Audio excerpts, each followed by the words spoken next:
नमस्ते नमस्ते. काय परिस्थिती आहे आपल्या आता सध्या?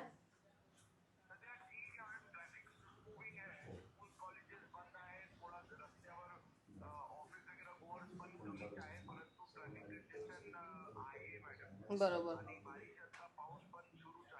हा हा हा हा.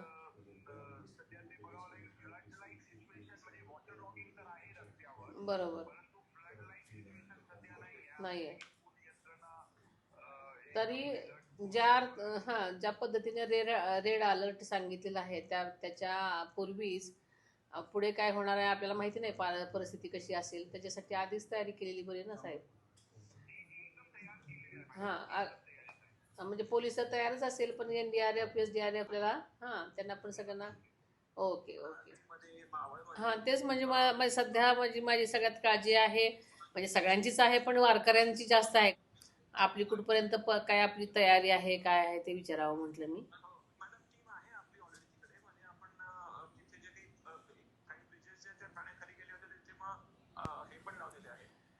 नो ट्रॅफिक असं हे करून टाका. कारण काय होतं की बऱ्याच बाहेरगावची वृद्ध महिला, लहान मुलं सगळेच जवळजवळ वयस्कर माणसं मोस्टली पालख्यांमध्ये असतात आणि मोठ्या संख्येने तिथं गेलेली आहेत लोक.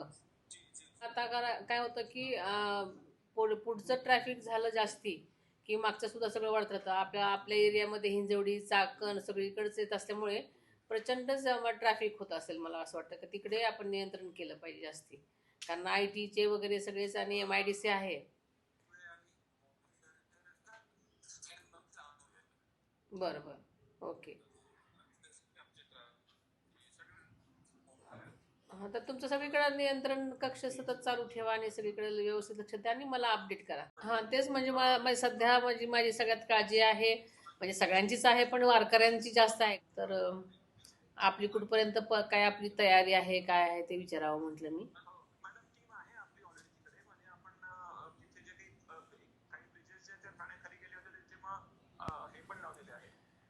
नो ट्रॅफिक असं हे करून टाका. कारण काय होतं की बऱ्याच बाहेरगावची वृद्ध महिला, लहान मुलं सगळेच जवळजवळ वयस्कर माणसं मोस्टली पालख्यांमध्ये असतात आणि मोठ्या संख्येने तिथं गेलेली आहेत लोक.